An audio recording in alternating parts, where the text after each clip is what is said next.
Cryptococcus inclus في الcontrôle, malacésiose non. C'est clair, donc la cryptococcus, c'est une mycose aussi cosmopolite qui est due à une levure encapsulée du genre Cryptococcus. Donc c'est une infection opportuniste fatale, mais elle est moins fréquente, heureusement. La localisation la plus fréquente, c'est la localisation méningo-encéphalique. Généralement, l'espèce la plus incriminée en pathologie humaine, c'est Cryptococcus neoformans. Généralement, c'est une espèce saprophyte du milieu extérieur. Donc, on la retrouve dans les fentes du pigeon ou bien des chauves-souris et qu'ils ont un comportement opportuniste. Comportement opportuniste, ça veut dire, normalement, elle est saprophyte, mais lorsqu'il y aura une immunodépression, elle va devenir pathogène. D'accord? C'est ça le comportement opportuniste. Donc, la levure, elle est de 3 à 8 mm de diamètre, micromètres, c'est pas millimètres, sinon ça va. Oui, de 3 à 8 micromètres de diamètre, et elle est entourée d'une capsule très spécifique. Il y a une levure avec une capsule. Voilà, on a surtout la levure.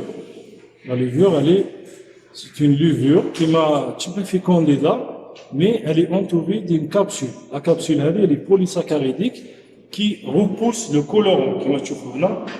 C'est dans le colorant, notre la levure, il est repoussé par la capsule polysaccharidique spécifique de candidat de Cryptococcus neoformans. Quand je dis une levure avec présence de capsule, il s'agit de Cryptococcus neoformans. D'accord? Et donc, pour les espèces de Cryptococcus, il y a 3 sous-variétés. La première sous-variété, c'est Cryptococcus neoformans, variété neoformans. C'est le sérotype D. Donc là, c'est l'avènement de sérotypage. Elle est cosmopolite et fréquente chez les immunodéprimés. Donc là, c'est le sérotype D.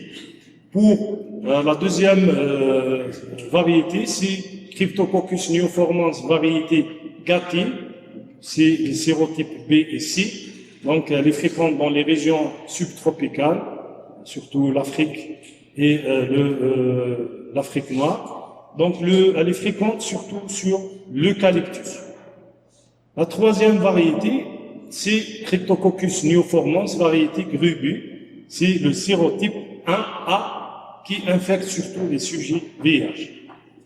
Elle est cosmopolite aussi. Pour les autres Cryptococcus, elles sont moins fréquentes. Le mode de contamination. L'homme se contamine généralement par voie orale, par inhalation des spores de Cryptococcus. Donc, c'est pourquoi on retrouve une primo-infection pulmonaire latente.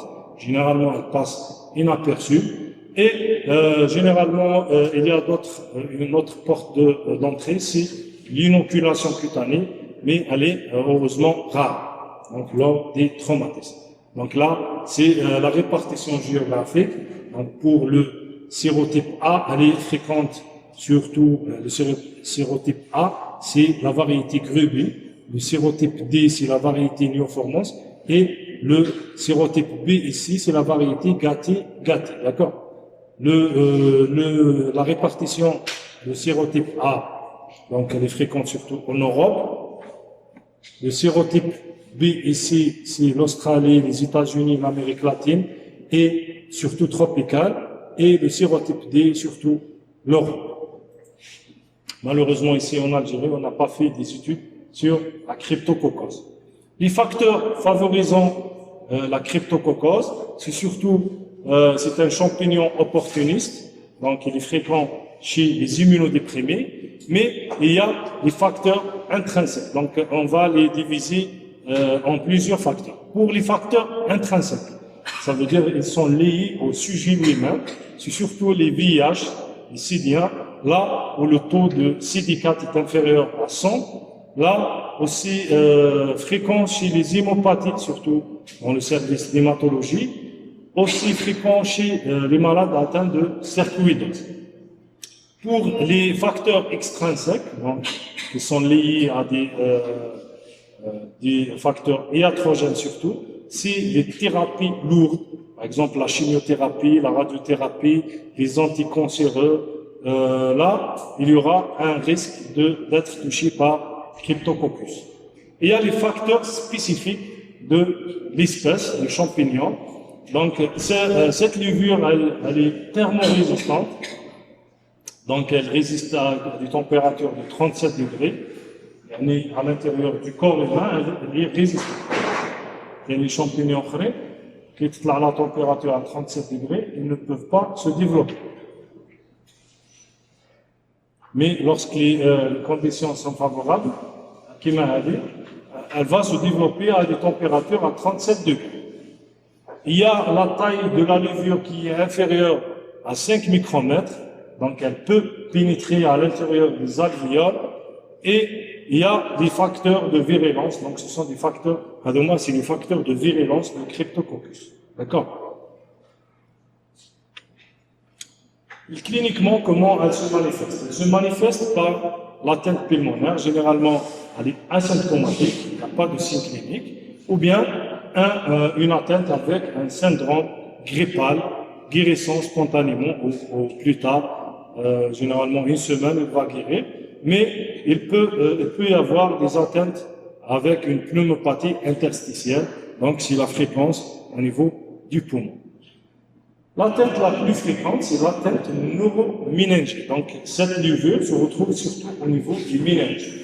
Donc, généralement, se traduit par des céphalies, des modifications du caractère, lorsqu'il y aura une atteinte cérébrale, des paralysies des nerfs crâniens, puis un syndrome méningique plus franc, des céphalies, des vomissements, rudeur de la nuque et une fièvre. Les autres atteintes, l'atteinte cutanée, donc l'atteinte cutanée se traduit par une atteinte, comme vous voyez dans l'image là en bas, une atteinte acnéiforme, donc ulcéro-nécrotique, généralement au niveau du partie découverte, avec des disséminations hématogènes, des métastases, surtout les membres et les visages. Il n'y a pas d'adénopathie et au niveau des muqueuses. Il y a des atteintes osseuses, des atteintes formes disséminées surtout chez les VIH, donc elle peut toucher différents organes. Le diagnostic, comment on fait le diagnostic au laboratoire? Donc toujours on commence par la culture, on commence toujours par l'identification. Voilà. On commence par l'identification par l'examen direct, des prélèvements. À l'examen direct, généralement, on retrouve des levures avec des capsules. L'identification de la capsule RIA se fait en ajoutant l'encre de Chine. Le test à l'encre de Chine, on ajoute une goutte de l'encre de Chine.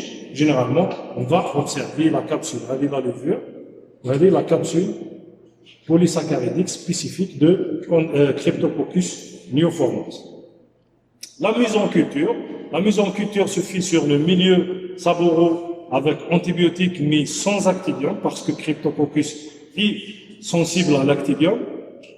Donc on ne doit pas ajouter l'actidium, on doit utiliser un milieu sans actidium parce que Cryptococcus est sensible à l'actidium. Généralement la levure pousse au bout de 3 à 5 jours. On retrouve des colonies de couleur beige, d'aspect muqueux, et les critères d'identification mycologique reposent sur la présence d'une capsule à l'examen direct ou bien à la culture, la croissance à 37 degrés et le test à l'uréase positif en 3 ans. Le diagnostic indirect est basé sur la recherche de l'antigène circulant, donc dans les différents liquides biologiques, à savoir le LCR, le sérum, les urines, le LBA, et les techniques utilisées, donc le test d'agglutination en latex et les techniques immunoenzymatiques, surtout la technique ELISA. La recherche des anticorps manque de fiabilité parce que généralement cette levurose est fréquente chez les immunodéprimés. Actuellement, on peut utiliser la biologie moléculaire, donc surtout la biologie moléculaire, c'est pour le but taxonomique, donc c'est le génotypage et le sérotypage, donc dans les génotypages des espèces. Le traitement de la cryptococcose. Le traitement de la cryptococcose avec une atteinte méningée. Donc, on associe généralement l'amphotéricine B à une posologie de 1 mg par kilo par jour, ou bien l'amphotéricine B liposomale, parce que liposomale, il a moins d'effets secondaires que l'amphotéricine B. On l'associe avec le 5-fluorocytosine, donc à une posologie de 100 mg par kilo par jour pendant 14 jours. On prend le relais par le fluconazole à une posologie de 400 à 800 mg par jour pendant au moins 2 mois. Donc c'est ça le traitement de la cryptococcose. La deuxième levurose qui peut toucher l'homme, c'est l'infection à malacésiose. C'est très fréquent à malacésiose. Donc elle est très fréquente chez l'homme. Donc c'est une mycose superficielle, cosmopolite, qui est due à une levure du genre Malassezia. Elle est lipophile, ça veut dire elle consomme la graisse, elle est lipophile. D'accord. La principale espèce impliquée en pathologie humaine, c'est Malassezia furfur. Donc, elle est responsable d'une atteinte chez l'homme qui est le pityriasis versicolore. Donc, c'est pityriasis versicolore, elle est versicolore parce que la lésion, elle est différente. Si le sujet a dans la protéine est blanche, la levure elle va engendrer des lésions noirâtres. Si la peau du sujet elle est noire ou bien fonce et sombre,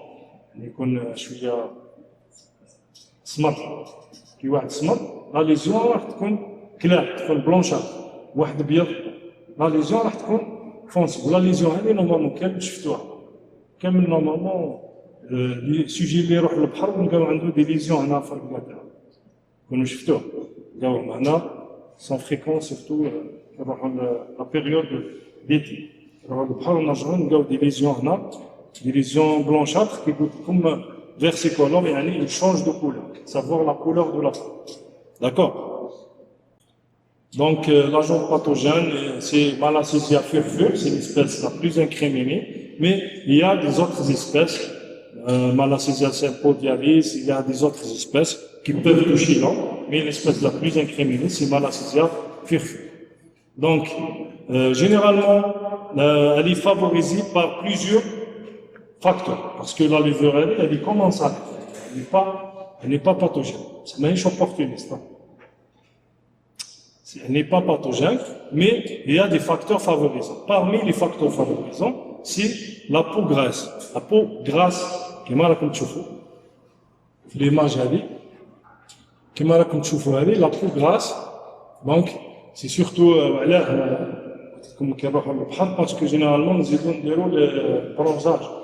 Il y a les femmes qui utilisent l'huile solaire pour faire un bronzage. Et parmi les facteurs favorisants, c'est la présence de l'huile, parce que c'est une levure lipophile qui consomme l'huile. Les facteurs favorisants aussi, il y a la chaleur, l'humidité, la sudation, c'est pourquoi elle est fréquente dans les régions tropicales. Aussi la grossesse, toujours elle est parmi les facteurs favorisants. L'utilisation des corticoïdes, l'immunodépression et la prédisposition génétique. Ça veut dire, généralement, nous avons des gens spéciaux, des malafales elle est touchée. La malassésiose, elle n'est pas contagieuse. D'accord.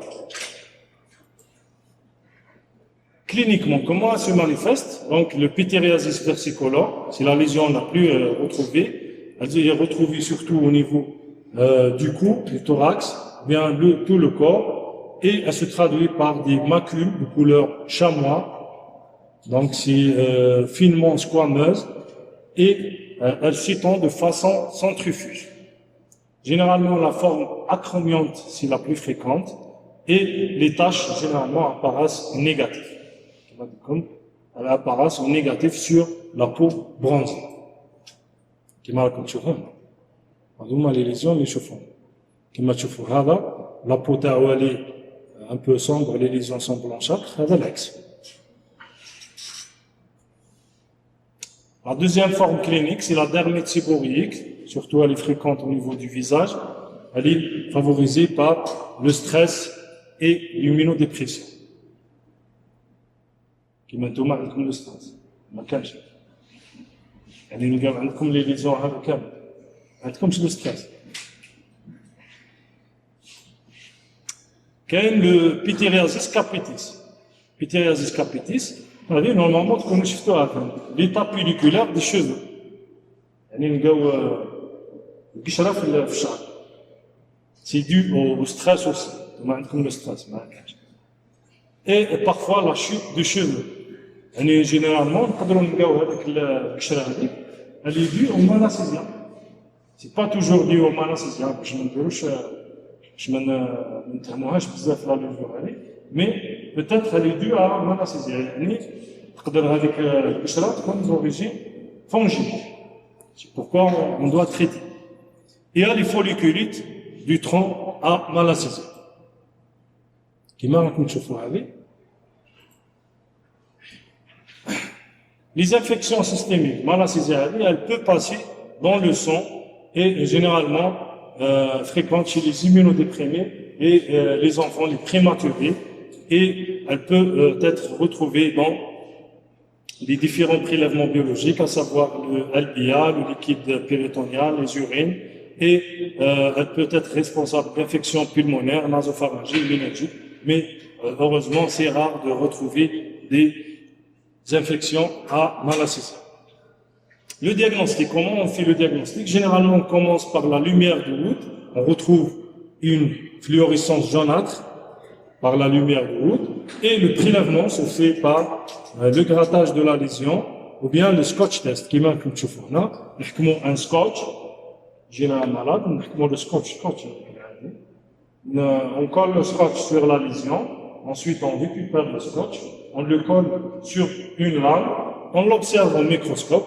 Qu'est-ce qu'on va observer au microscope? Généralement, on va observer des levures en grappes, qui marquent une choufona, des levures rondes, groupées, réfringentes de 2 à 6 micromètres de diamètre, associées à des filaments parfois, et dans les formes séborrhéiques de la peau du visage, on peut retrouver des levures ovales, et dans les formes bourgeonnantes, donc dans le Pityriasis capitis, on retrouve des levures bourgeonnantes.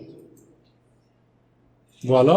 Pour la culture, elle est rarement réalisable, parce que généralement le diagnostic se fait par l'examen direct, on ne passe pas à la culture, se fait sur le milieu de sa bureau, et on ajoute quelques gouttes d'huile d'olive, parce que c'est une levure lipophile, donc on doit ajouter un peu d'huile d'olive pour avoir des colonies de malacésia. Le traitement des malacésioses, les malades qui font traiter, nous donnons le kétoconazole, généralement kétoderme sous forme de gel moussant, d'eau chauffée, shampoing, d'eau chauffée. Donc, on donne 2 applications par semaine, mais il y a un risque de récidive, donc on doit répéter le traitement et éviter les facteurs favorisants pour avoir un meilleur résultat. Dans certaines situations, on peut proposer le traitement préventif avant chaque été. Le malade يخرجوا له هذا بزاف قبل ما يروح للبحر ولا قبل الصيف يروح يضرب فيها تدويشه بالكيتوكونازول ويروح للبحر. Pour les formes importantes, on doit donner le fluconazole. Et voilà, je vous remercie pour votre attention. Si vous avez des questions, n'hésitez pas.